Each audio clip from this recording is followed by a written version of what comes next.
అందరూ బాగున్నారా? నేను బాగున్నానండి. ఈరోజు చికెన్ పికిల్ చేసి చూపిస్తున్నాను. ఇది 1/2 kg చికెన్ తీసుకున్నానండి. 2-3 సార్లు వాష్ చేసిన తర్వాత లైట్ గా పసుపు ఉప్పు వేసిన తర్వాత కొంచెం ఆయిల్ వేసేసి దాంట్లో ఉన్న వాటర్ తోని అది వేగాలండి. వేగితే మనకి ముక్క మెత్తబడుతుంది. ఇది డ్రై అయ్యేంత వరకు కొంచెం ఉడికించుకోవాలి. ఈ లోపల మనం మసాలా కావాల్సిన చూపిస్తాను నేను.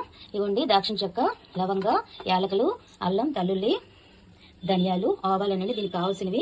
ఇది మసాలా చేసుకున్న తర్వాత ప్రాసెస్ లోకి వెళ్ళిపోతుందండి. ఇలాగ చాలు, డ్రై అయిపోయింది. లోపల నుంచి వచ్చిన వాటర్ అంతా చాలు. ఇప్పుడు దీంట్లోనే నూనె పోసుకొని మనము డ్రై ఫ్రై చేద్దాం. చూసారండి, లైట్గా ఉడకబెట్టుకున్నాం కదా చికెన్, పసుపు ఉప్పు ఆయిల్ వేసి. ఇప్పుడు ఇంకొంచెం ఆయిల్ వేసిన తర్వాత ఇలాగా గోల్డ్ కలర్ వస్తే చాలు. ఇవ్వండి, అది దగ్గరుండి మనం కలుపుతూ ఉండాలి, లేకపోతే మాత్రం మాడుతుంది, అడుగు పడుతుంది. దీనికి కావాల్సిన మసాలాలు చూపించాను కదా ఇందాకలా. పౌడర్ చేసుకున్నాను, కారము, ఉప్పు, ఇదేంచి అల్లం వెల్లుల్లి పేస్టు. ఇది కేజీ చికెన్కి అయితే 2 స్పూన్స్ వేయాలి, 1/2 kgకి అయితే 1 టీ స్పూను. ఇవన్నీ చికెన్ బాగా గోల్డెన్ కలర్ రావాలి. వచ్చిన తర్వాత ప్రాసెస్లోకి వెళ్దాం. చూసారా, చికెన్ ఫ్రై అయిపోయింది ఆయిల్లోని. ఈ కలర్ వస్తే చాలండి, బ్రౌన్ కలర్. ఇంకా గట్టిగా వచ్చిందంటే పెద్దవాళ్ళు చిన్నపిల్లలు తినలేరండి, గట్టిగా అయిపోతుంది పీసెస్. ఇక ఇలాగైతే మనకి నీట్గా ఉంటుంది. స్టవ్ బంద్ చేసుకున్నాను. దీంట్లోనే 1 టీ స్పూను 1/2 kgకి అల్లం వెల్లుల్లి పేస్ట్ వేసాను. ఇగో చూడండి, ఈ వేడి మీదే మనం ఉప్పు కారం కూడా వేసుకోవాలి. ఇంకా సాల్ట్ వేస్తున్నాను, తగినంత చూసుకొని వేసుకోవాలి. ఒకటి గుర్తుపెట్టుకోండి, 48 అవర్స్ వరకు దీన్ని మనం వాడుకోకూడదు.